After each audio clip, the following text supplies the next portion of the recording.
Good afternoon. Thanks for joining us. Since the beginning of this pandemic, we've tried to update you as soon as possible about changes in the scientific data or the analysis. And so I must tell you this afternoon that we've been informed today that in addition to spreading more quickly, it also now appears that there is some evidence that the new variant, the variant that was first identified in London and the South East, may be associated with a higher degree of mortality. And I'm going to ask Patrick in a minute to say a bit more about that, because it's largely the impact of this new variant that means the NHS is under such intense pressure. With another 40,261 positive cases since yesterday, we have 38,562 COVID patients now in hospital. That's 78% higher than the first peak in April. And tragically, there have been a further 1,401 deaths. So it's more important than ever that we all remain vigilant in following the rules and that we stay at home, protect the NHS, and thereby save lives. But I also want to answer a key question that I know will be uppermost in your minds. All current evidence continues to show that both the vaccines we're currently using remain effective both against the old variant and this new variant. And so you'll also want to know that our immunisation programme continues at an unprecedented rate. 5.4 million people across the UK have now received their first dose of the vaccine, and over the last 24 hours we can report a record 400,000 vaccinations. In England, 1 in 10 of all adults have received their first dose, including 71% of over 80s and 2/3 of elderly care home residents. Having secured orders for hundreds of millions of doses, the UK government has supplied vaccines to the devolved administrations according to population size. First doses have been administered now to 151,000 people in Northern Ireland, 358,000 in Scotland, and 212,000 in Wales. And I'm glad that the government of the UK, the whole of the UK, is able to assist the devolved administrations in deploying the vaccine. And I know everyone across the country is grateful for the logistical skill of the British Army. There is much more to do, and the target remains very stretching indeed, but we remain on track to reach our goal of offering a first dose to everyone in the top 4 priority groups by the middle of February. And I want to thank all the doctors and nurses, especially at the GP-led sites, who are vaccinating at a phenomenal rate, as well as, I say, as those in our armed forces, our local authorities, our pharmacies and volunteers who are making this extraordinary national effort possible. And I want to thank all of you who have come forward to get your jabs, because by doing that, you're protecting yourselves, your communities, and of course, our NHS. And I say to everyone, when that letter arrives, please don't hesitate to book that appointment and get this life-saving protection, because this is the best and fastest way for us all to defeat this virus and get our lives back to normal. I'm now going to ask Chris to do the slides. Thank you, Prime Minister. First slide, please. So the first slide is the Office for National Statistics data showing the estimated number of people testing positive for COVID-19 in England. And that has been on a steady upward slope since the early part of December. But I'm glad to say that in the most recent data, there has been a turning of the corner on that, and the number of people with infections has gone down. But it has gone down from an exceptionally high level. And their most recent estimate is we're still at a stage in England where 1 in 55 people have the virus. So there is a definite signs of improvement, but from a very high level, remaining at a very high level, thanks to the extraordinary work that everybody has done together to make sure people stay at home when they do not need to go outside. Next slide, please. This then looks at the number of people in hospital with COVID in the UK, and it is increasing all the time. It has been over the last several weeks and is now at an extraordinarily high level, as the Prime Minister has just said. But there is now a sign of this beginning to flatten out. In some parts of England, particularly the southeast, the east of England and London, there's now signs of some reduction in the numbers going into hospital, but at an incredibly high rate still.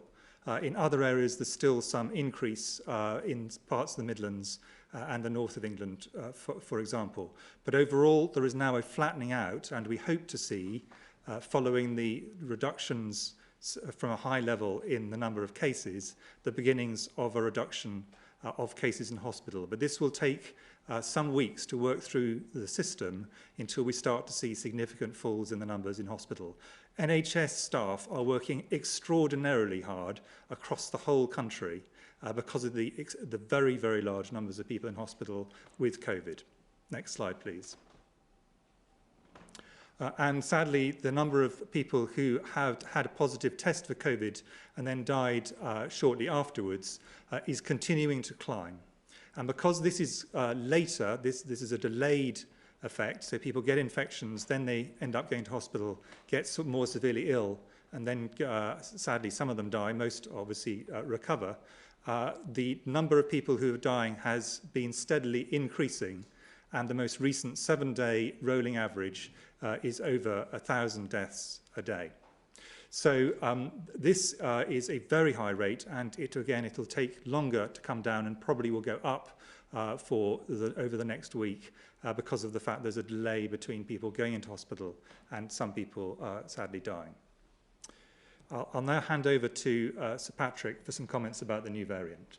Thank you very much. So there are three major variants of potential concern. The one that was first identified in the UK, one that was identified in South Africa, and one that was identified in Brazil. 3 countries, all of which sequence a lot, and so pick these things up early. I want to talk about the UK one because it's a common variant now, comprising a significant number of the cases. The first thing to say is that we have confidence that this is spreading more easily than the old variant. So we think it transmits between 30 and 70% more easily than the old variant. We don't yet understand why that is the case. It doesn't have a difference in terms of age distribution. So there's no preferential age. It can affect anybody at any age, similarly to the original variant, the original virus. But I do want to say a word about severity and mortality. When we look at data from hospitals, so patients who are in hospital with the virus, the outcomes for those with the original virus or the new variant look the same. So there's no real evidence of an increase in mortality for those in hospital. However, when data are looked at in terms of those who've been tested positive, so anyone who's tested positive, there is evidence that there's an increased risk for those who have the new variant compared to the old virus. Now, that evidence is not yet strong. It's a series of different bits of information that come together to support that. And I want to put it into context as to what it might mean, but stressing that these data are currently uncertain and we don't have a very good estimate of the precise nature or indeed whether it is overall increase, but it looks like it is. And I want to give some context. If you took somebody in their 60s, a man in their 60s, the average risk is that for 1,000 people who got infected, roughly 10 would be expected to unfortunately die with the virus.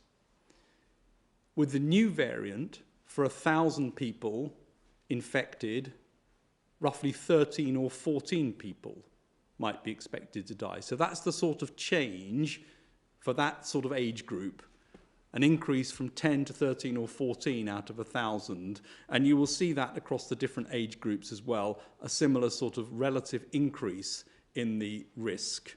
So that's what we're looking at, but I want to stress that there's a lot of uncertainty around these numbers and we need more work to get a precise handle on it, but it obviously is of concern that this has an increase in mortality as well as an increase in transmissibility as it appears of today. Let me say also a word about vaccines.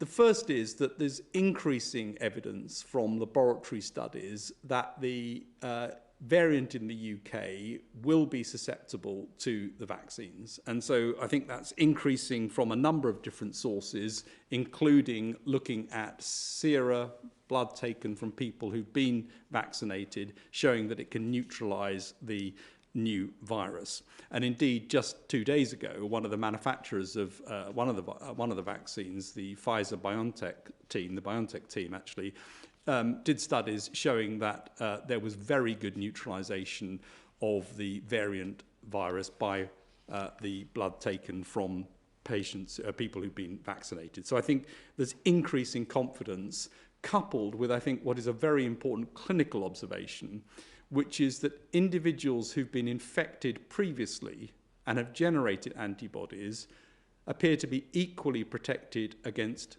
original virus and new variant.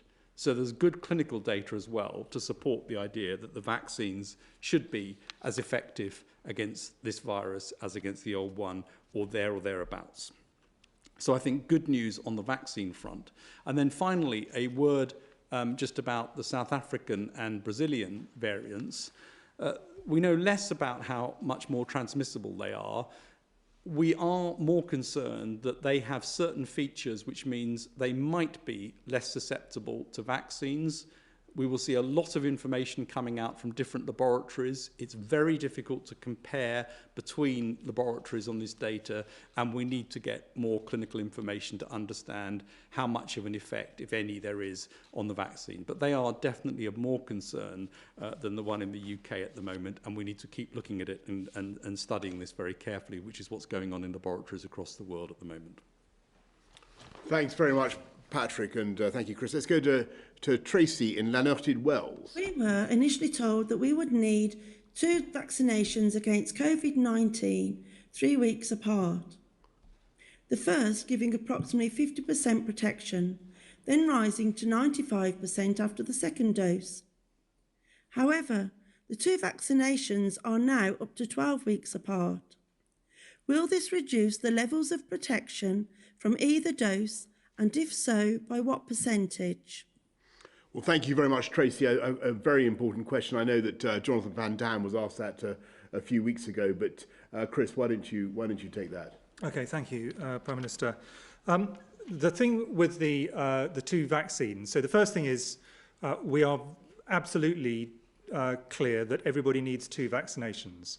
The first gives the great majority, as far as we can see, of the initial protection, but the second vaccine increases that and probably makes it longer lasting as well. So we are still very much committed to 2 vaccinations. The reason for extending the course of the vaccination is primarily to double the number of people who can get vaccinated.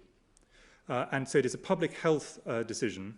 And the reason for that we think that this is a reasonable thing to do is that because our major limitation is the number of vaccinations we actually have to give. It's not our ability to vaccinate, it's the number of vaccines we have to give. If you vaccinate everybody twice in quick succession, half the number of people will be able to be vaccinated over the next short to medium term, the next several weeks to 3-month period. So by extending the time, what we're allowing is many more people to be vaccinated much more quickly, and then they will get their second vaccine, but they will do so with many more people vaccinated. So that's the broad reason. And by a process of relatively simple maths, you can think that if a vaccine is more than 50% effective, if you double the number of people who are vaccinated over this very, very risky period when there's a lot of virus circulating and likely to be that, you're overall going to get some substantial benefit. Now, the question you asked is about will the person who's been vaccinated once have the same protection as someone who's vaccinated twice? And the answer is slightly different, probably, between the two vaccines that we currently have deployed in the UK, the Pfizer-BioNTech vaccine and the Oxford AZ vaccine. But in both cases, we think that the great majority of the protection is given by the first vaccine, and the second one is going to top that up and to extend it over time. But we do actually have confidence that there will be a loss of protection after the first vaccination. Now, of course, we'll keep that under review as new data comes in, but there are several lines of data that make us think it is likely that once you get protection initially, it lasts for a reasonable period of time, including people who've had the natural infection, where they seem to have protection for many months, certainly up to 5 months in the majority of cases. And it also looks as if that's the case with several different vaccine types which have been tried with one vaccine and then a later dose later on. And they all have the same, essentially the same active component, what's called the spike protein, and they seem to work. So that is the reason why we think it is likely that this is a reasonable thing to do. You know, I get quite a lot of emails giving me advice from members of the public and members of the medical profession. In general, people who've been vaccinated tend to say, why can't I have my vaccine more quickly? And people who've not been vaccinated say, why can't I have my first vaccine? And those are both reasonable positions that people are taking. But the reality is that by doing this longer interval, many more people, essentially in the medium term, twice as many people, will get a first vaccine which provides the majority of the protection, and that is the reason we're doing it.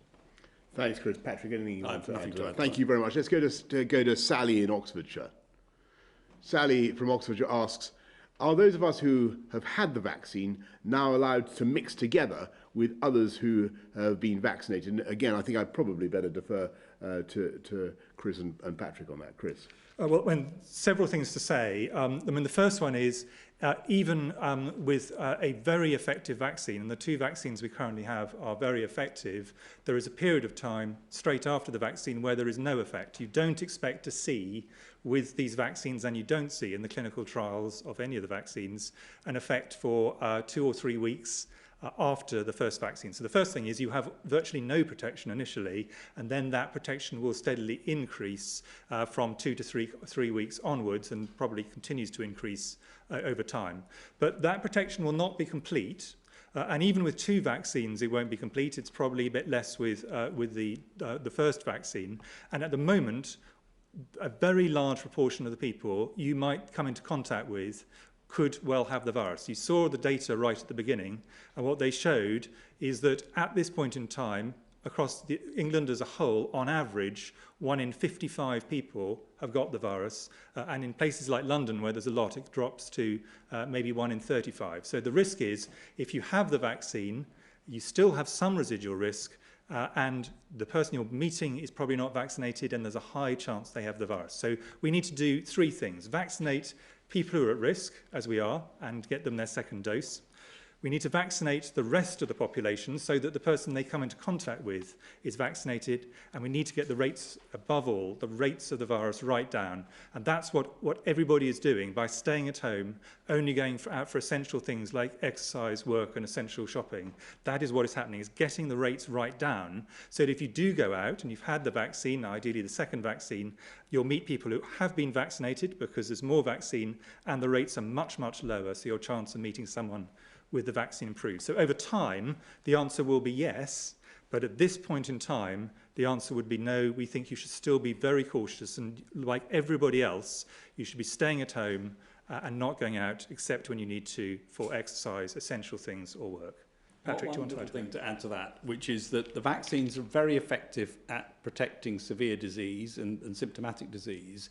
We still don't know exactly how effective they are at stopping you from catching the virus or passing the virus on. So it's very important for people who are vaccinated, even if they're after 2 or 3 weeks, not to assume that they can't catch it and pass it on to somebody else. And that's why it's important that we all stick to the rules at the moment until the rates come right down and it's possible to release some of the measures.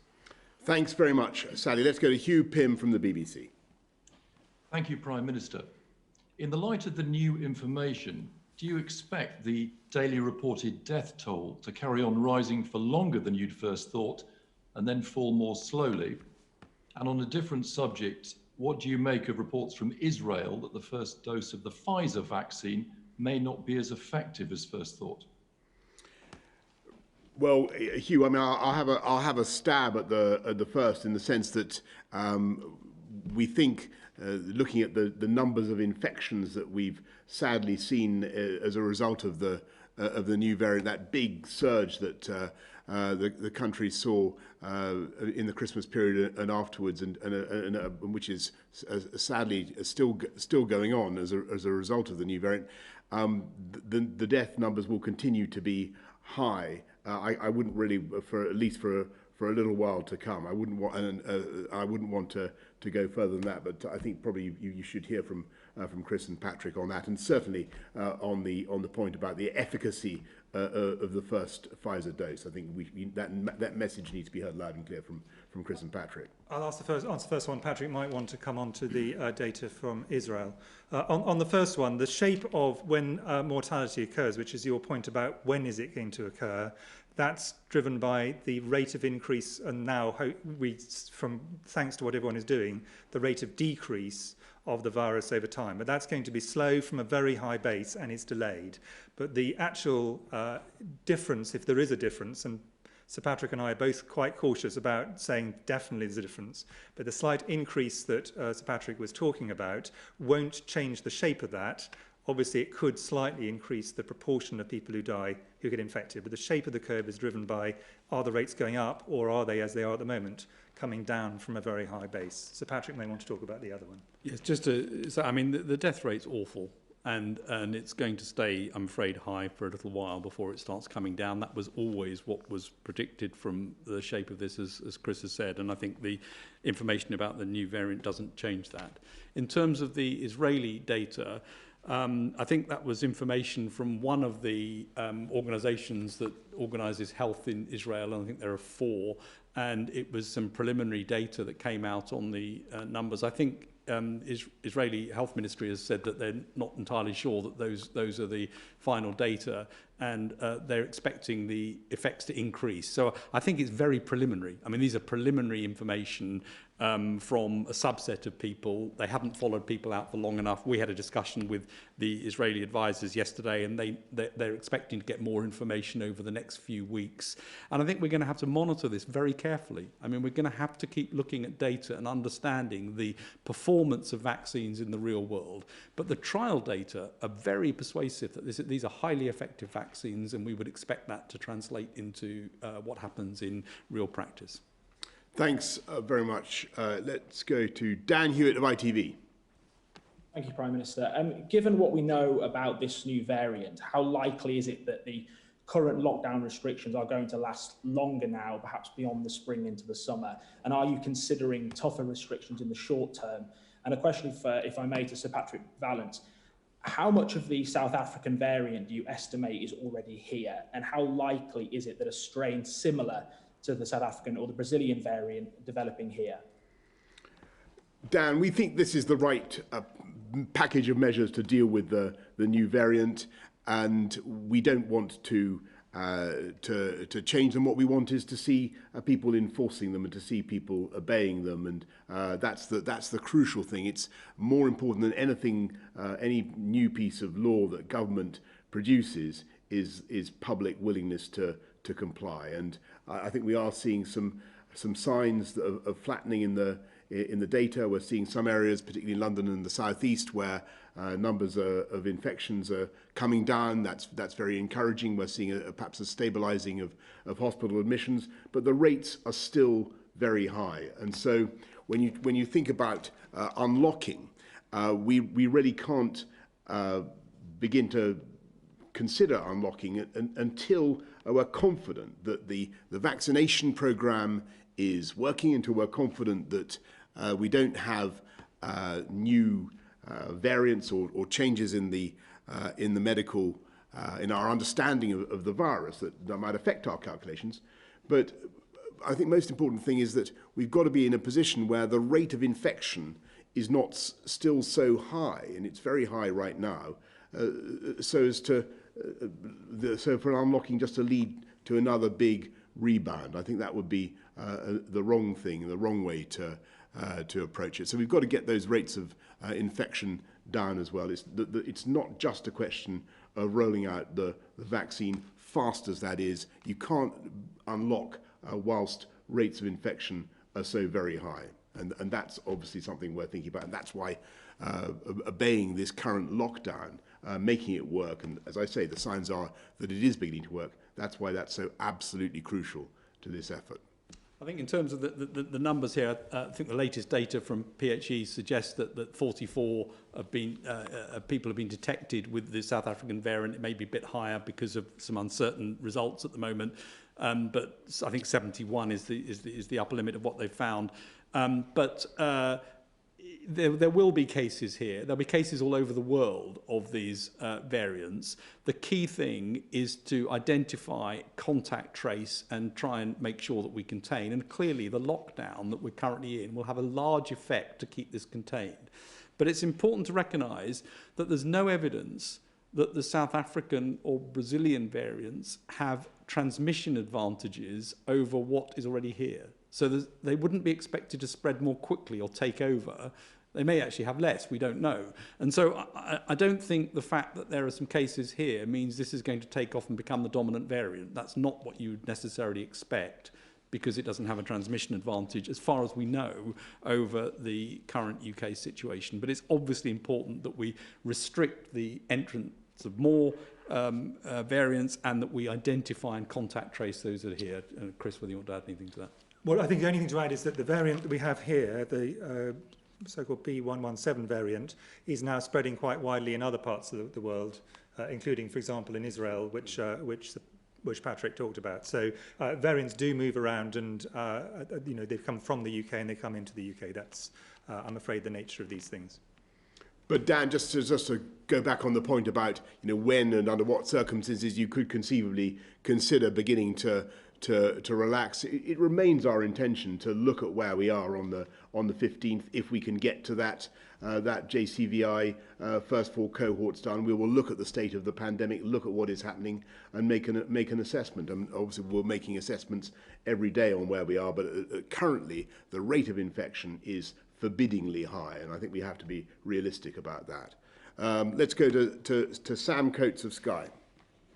Prime Minister, if the new dominant variant in this country is more dangerous than the first one, is it really right that there are more people out and about than during the first wave, and that the rules are more lax?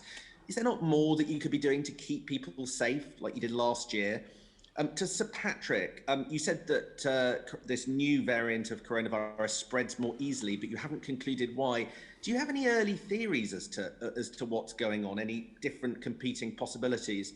And to Professor Whitty, with infections now going down and the R number below 1, are we actually at, or even perhaps past, the peak of infections?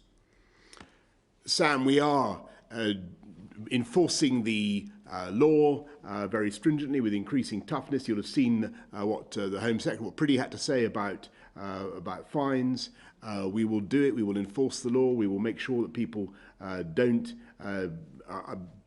engage in activities that would mean mass transmission of the disease, or substantial transmission of the disease. But it depends on all of us, depends on everybody watching, doing the right thing, avoiding transmission. That is far more powerful and far more effective in stopping the transmission of this virus than police action or new laws from the government. And that's what it takes. The rules are very, very clear. Stay at home, unless you have a very, very good reason for not staying at home. Protect the NHS and save lives. I think the people of this country really understand that. All the evidence is that they comply with the measures when it's necessary, and when we'll get it done. And as I said, there are signs that this is working, but it's going to need continued resolve and determination.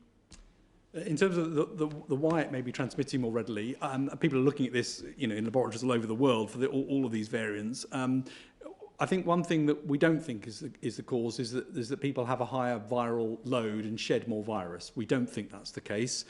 It may be that it binds more solidly to the receptor for the virus and gets into cells more easily as a result of that. It may be it grows more readily in certain cell types. Those are things that people are looking at, and more information will come. But I think what we can conclude is there must be some mechanism by which it can actually, as I say, either bind or enter cells somehow.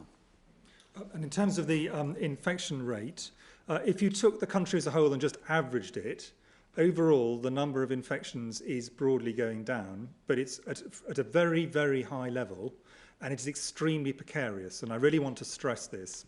A very small change, and it could start taking off again from an extremely high base. And there are some areas of the country and some age groups in which it does not appear to be going down. For example, in people 20 to 30, the evidence is actually it may still be increasing in some parts of the country. So it is not solidly going down, and it is very, very high. So if it took off again, it would do so from a very high rate. That's in terms of infections. In terms of hospitalizations, which are delayed, because of course people get infected, they get ill, and then they go into hospital, again, for the country as a whole, it's broadly flat at the moment. Still going up in some parts, particularly in the northwest and parts of the Midlands, for example, going down in parts of the east of England, southeast and bits of London. But that peak is not yet definitely going down everywhere. And then deaths, which is the last thing, that is going to be delayed further. So I think the peak of deaths may well be still in the future. So that it depends which peak you're talking about, but I'm just going to go back to the first point. This is high, very high, and very precarious.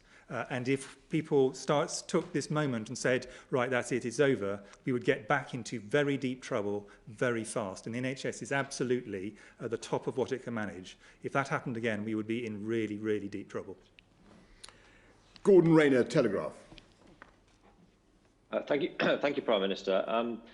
In a video posted online this afternoon, the Health Secretary told travel agents that the South African strain could be 50% more resistant to the vaccine than the original variant, and that allowing it into the country would take us back to square one. Is that correct? And does that affect the decision you're going to take soon about whether to close our borders to all foreign travellers? And just quickly for Sir Patrick, in the NervTag study that you referred to earlier, I believe one of the universities, Exeter University, found that the new strain could be 91% more deadly than the original strain. I just wondered if you could address the discrepancies there between the different universities that studied it. Gordon, I'll just come back quickly on what we're doing to protect our borders and to make sure that we stop arrivals. And we stopped people coming in from South Africa, for non-UK nationals coming in from South Africa on the 24th of December. And our general policy to the world is that anybody coming in now has to test within 72 hours of flying. You have to produce a passenger locator form, and that the airline must ask you to produce both those things and will kick you off the plane if you don't have it. You then have to quarantine for 10 days once you arrive, or 5 days if you get a second test. And we're actively taking some pretty rigorous measures to ensure that people do in fact quarantine. And I really don't rule out that we may need to take further measures still, Gordon. We may need to go further to protect our borders, because we do not want, after all the effort that we're going to in this country, the massive effort, the success that the NHS and the others are having in vaccinating 5.4 million people as they've done, 400,000 just in one day. We don't want to put that at risk by having a new variant come back in.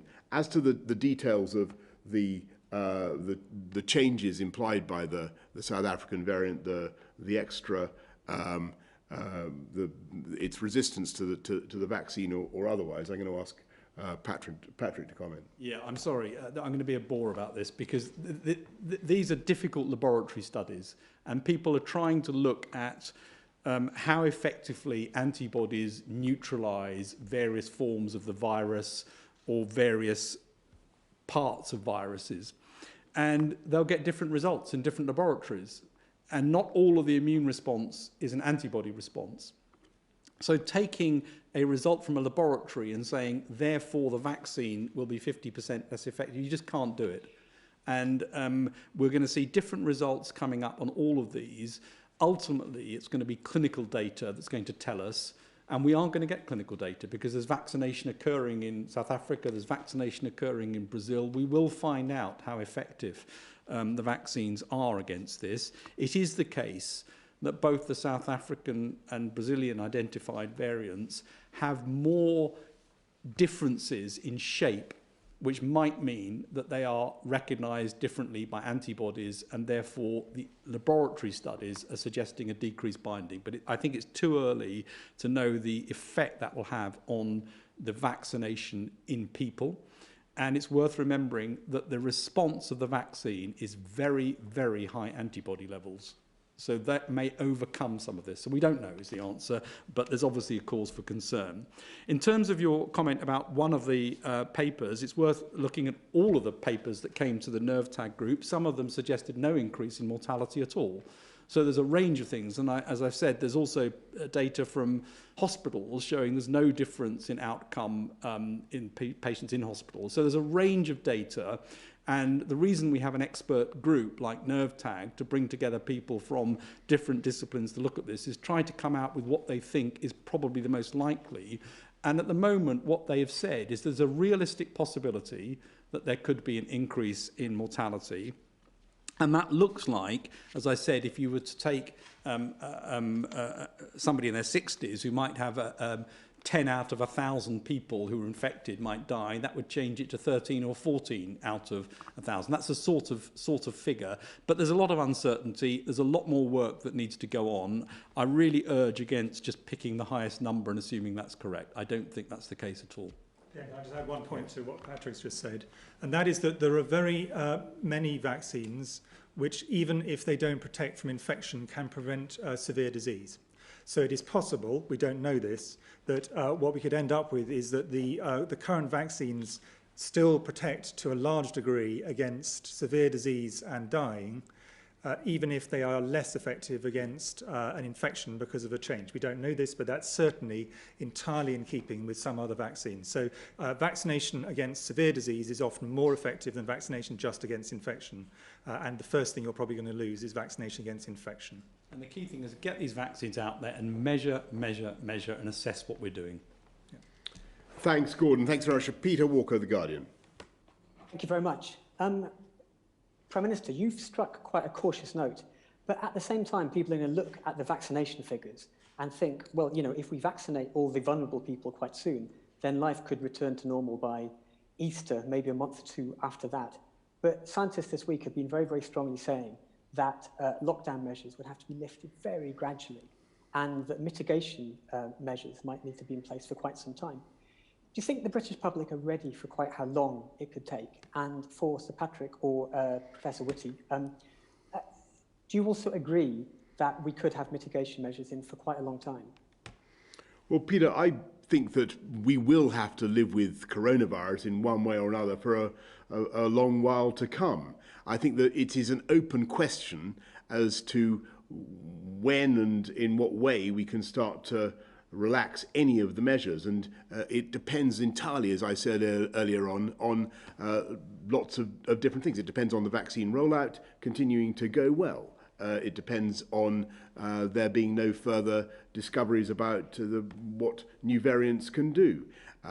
It depends most of all on getting the overall incidence down to a level from which it can't just take off again in the way that we've seen it do before. We'll look at things continuously. Obviously we want to do everything we can to open up, but only safely, only cautiously. And I think that that is, my view, that is overwhelmingly what the British public want. And I also think that British public and British business would much rather we opened safely and cautiously when it was right to do so, rather than opening up again and then being forced to close back down simply because the virus takes off again. And do you see what I mean? I think that is a far more sensible approach. That doesn't mean I'm not optimistic about the rollout of the vaccine and the amazing pace at which it's happening, the change that could mean.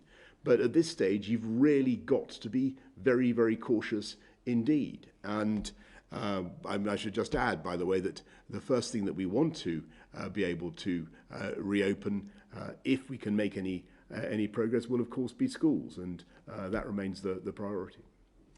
I don't think this virus is going anywhere. I mean, it's going to stay around, and therefore the answer is it's going to be around, I think, probably forever as a virus, but it will be controlled.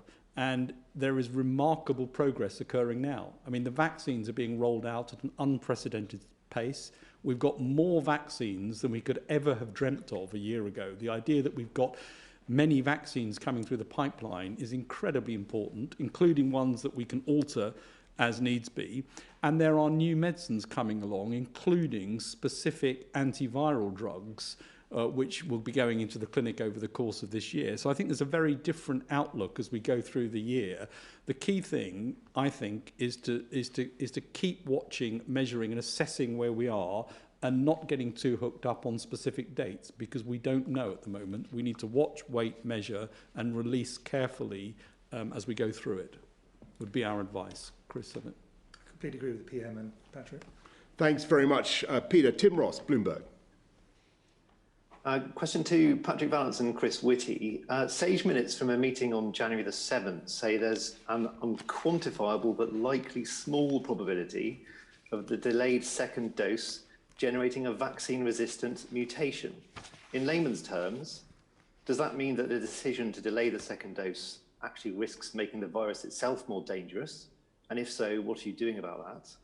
And a question to the Prime Minister. You mentioned businesses wanting to avoid the cycle of lockdowns and unlocking again. But the furlough programme is due to come to an end at the end of April. Can you at least now give some reassurance that you will continue furlough or consider continuing furlough after that point if restrictions are still in place?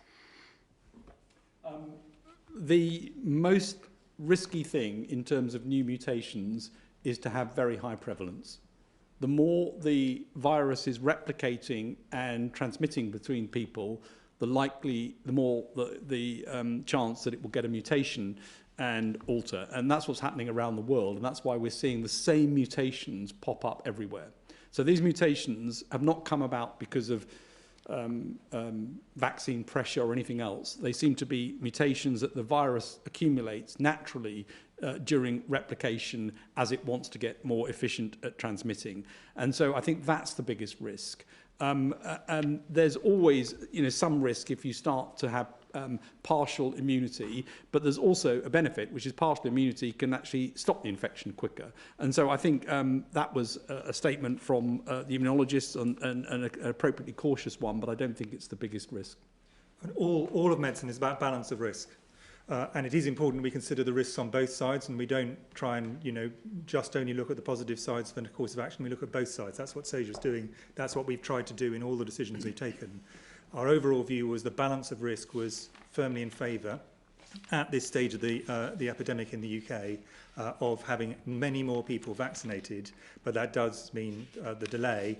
But I think most people would agree that the risk that was identified, that particular risk, was a relatively much smaller risk than the risk of not having people vaccinated, which essentially was the alternative.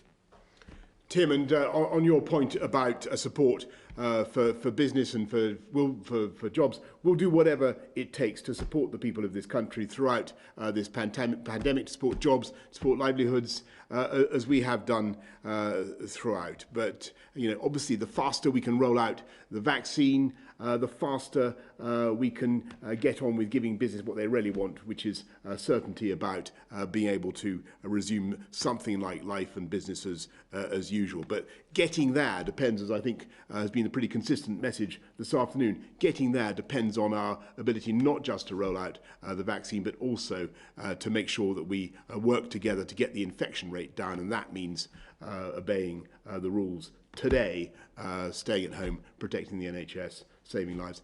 Thank you all very much. Thank you.